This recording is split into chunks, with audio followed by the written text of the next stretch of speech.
Hi, it's Rob here, BeerTengoku, and we're on the second part of our 3 Beer Thursday for West Coast Brewing. If you haven't already watched the first one, go back and watch it. We focused on their IPAs. This episode, we're taking a slightly different angle with West Coast Brewing. We're looking at some of their non-IPA beers. We've got the No Clouds, No Problems, which is an Italian Pilsner. Black Market Trader, which is a kettle sour. And their beer for the Altogether range, which was released, when this video comes out, it would have been released about a month ago, but I'll talk more about that.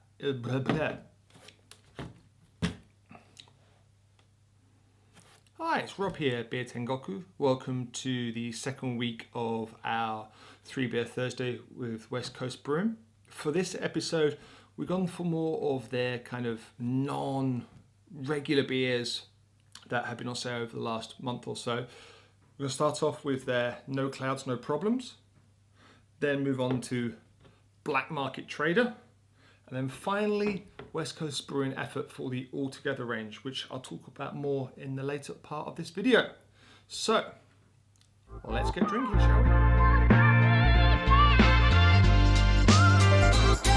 First up, we have the West Coast Brewing No Clouds, No Problems. It's a 5% Italian Pilsner, which when I first had this beer down in Shizuoka back in January of 2020, I'd never really heard much about that style of beer.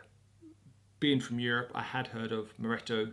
It's an Italian beer, but I didn't actually know it was a specific style.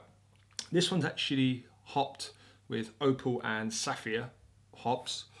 And somebody sent me an email about why do I use these special glasses, these Spielglau glasses. I probably got that name wrong. I find they just produce a better aroma and better flavour for the beer. They aren't cheap, I give you that. And I've had quite a few of these. My family are accident prone, we shall say, but I like them. They feel good. They do make a beer smell nicer. As you can see, this pours out a very light straw colour, incredibly light. It's a half litre can, so it's going to fit in here, hopefully. Very frothy on the head, bright white head going on there. But as you can see, it's really, really clear. It smells lemony and orange. It's got a very strong lemony accent to it. A very kind of hoppy lemon, if that makes sense. It's not a natural lemon aroma. Not a natural lemon flavour, but it's a definitely lemony hoppiness to it. Very crisp, a slight Pilsner bite to it.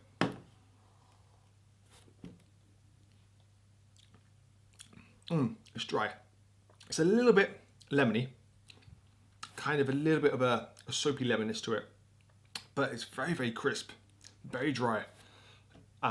It's very different from most West Coast beers I've had. Most of them have been hazes or New England or doubles. So my brain's a little withered out by this right now, but it tastes like I remember at the brewery. Very crisp, very dry, lemony. Definitely a lot more hops than your usual Pilsner, especially if you're used to your German and Czech ones. The hop profile is very, very different. Far more citrusy and vibrant than it's perhaps sweet and crisp. There's no phenols to it, there's no butteriness to it, there's no sulfur going on. Very lively. I get a bit of a backwash in terms of carbonation. It does froth up in your mouth to leave a very gassy, lemony flavour going. So sorry about that. Bit unexpected. But yeah, very different from a West Coast beer. And I like it. I like that. So are you.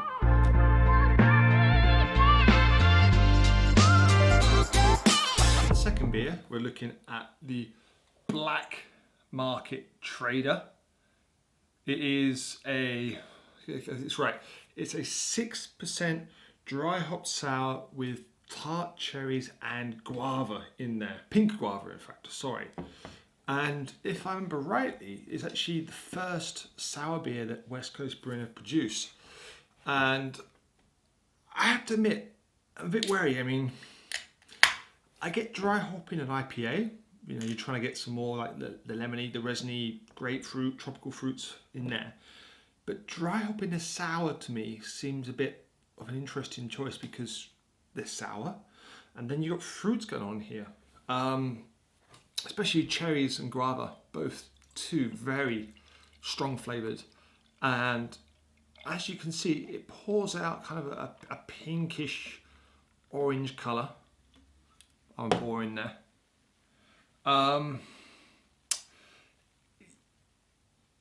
Yeah, it's kind of pinkish orange. Definitely tart, a little bit musty. You get the cherries. You get a wooded cherryness to it with some sourness going on. But I'd like to know what hops we're using here because I couldn't find much information about it. It's definitely something going on there. Maybe a musty vegetal aroma. That's tart. They're not lying about that. Woo! It's very tart. But it's a double-edged tartness to it. You've got the sour twang that goes boom. But then you do have that typical cherry tartness to it.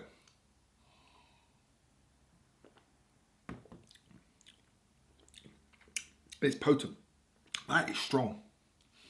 A few weeks ago, I had the Nara Lime Goes By, and that was like, whoop. But that tops it. That's like, whoop. Definitely got some kick to it.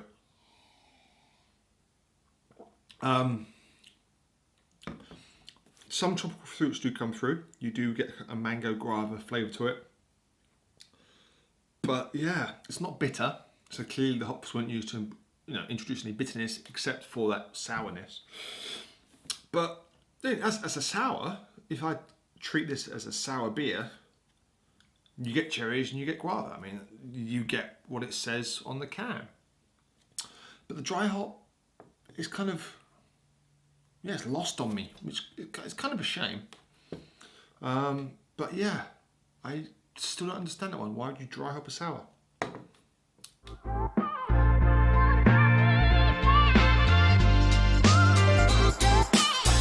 So for the final beer in this second part of our 3 Beer Thursday from West Coast Brewing, we've got their effort for this, the Altogether series. It's a 6% India Pale Ale.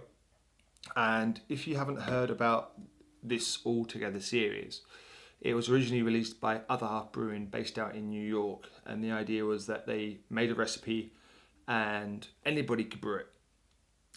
They released the labels, the designs, as you can see. Yeah, this label is the same from any beer from any brewery around the world, but some people have added some of their own designs on.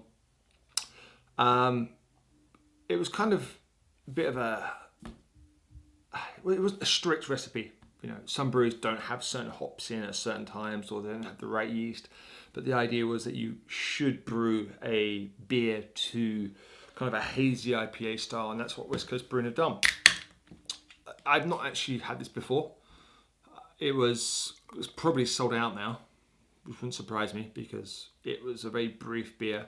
And straight away, it's a very, very light straw colour. I mean, this is as pale yellow as they come for me. Very frothy white head. Ooh, it's a bit lively there. It is hazy. I'll give them that. As you can see, there is a haze to it. Very fruity. Mangoes, peaches.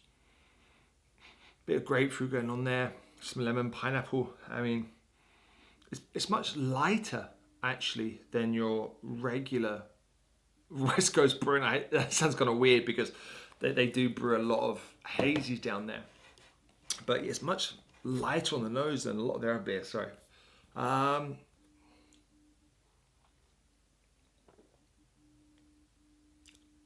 It's drier as well. Definitely dry. I mean, it's not as oomph as in your face as I would expect it to be. From West Coast Brewing, I was expecting something a bit more punchier, something a bit more, let's go for this. But it's good. It's good. It's just, yeah, it's not what I was expecting it, to be honest. There's a slightly chloride nose to it, and I only noticed that when I was drinking and got my nose in there. But there is something that lingers in there in the palate. There is definitely a kind of a chloride-y nature to it. It could be, I'm not saying it is, maybe it was added in there to allow the hops to pop, but it's definitely something in there that's a little bit on the chloride side. But it's quite light, actually. I think that's the overriding thing here for a West Coast beer that is relatively light, considering already had the Full Hop Alchemist and the Prodigy Star Watcher. That is quite light. That's quite light. Drinkable, light. It's okay. Yeah, good.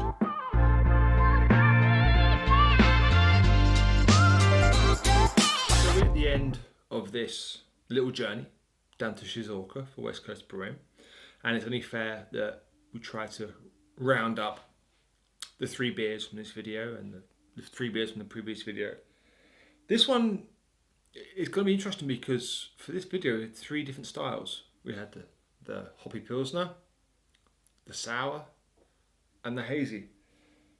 But I know in the past I tend to say, oh, this is quite tough. This one wasn't tough, actually. This was really quite easy for me to decide.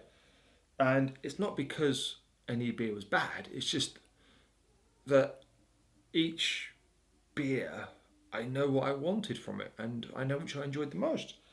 And it's actually really relatively quite quick. The no clouds, no problem. For me, it's a solid Italian Pilsner. I did go away and research about it. And I'm sure that if I came across that in a bar and it was on tap, I would buy it. But it doesn't excite me as much as the Altogether did, my second place beer. I think that's the second one because of what West Coast have done. You know, it's like going from, a very weird analogy, it's like going from, say, a Ferrari down to a Fiat. You know, you've had some incredibly good double IPAs, hazy IPAs out of West Coast Brewing, and you kind of dial down to this. It's a little bit disappointing, but I don't blame them. I think because of the recipe and, you know, what the ethos is behind it, it just paled compared to the other beers. So for me, the beer out of this series was the Black Market Trader.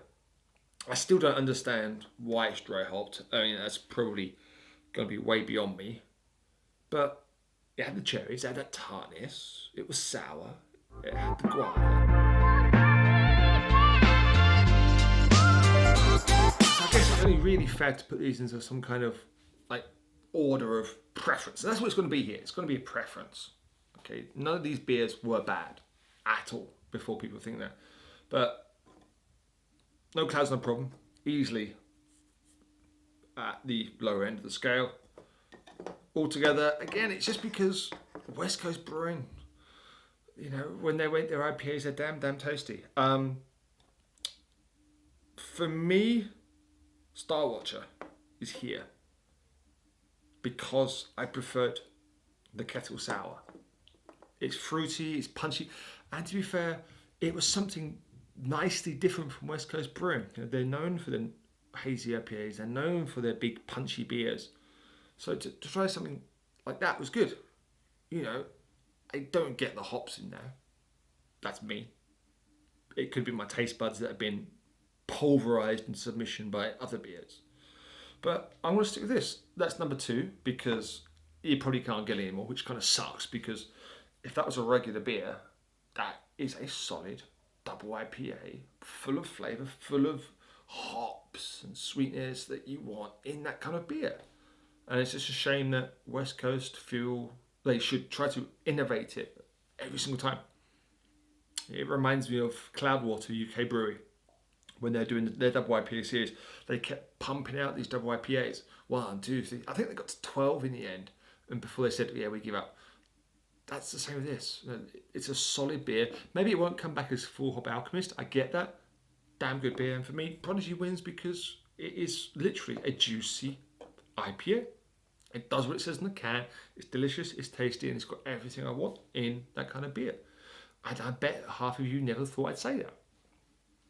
I want to thank everyone for watching this video. It's been a long one, 2-part series. Thank you very much for your support from the Patreons. It does mean a lot. As always, keep your beer cold, keep it craft, and keep it local. And see you next week for a 3 Beer Thursday.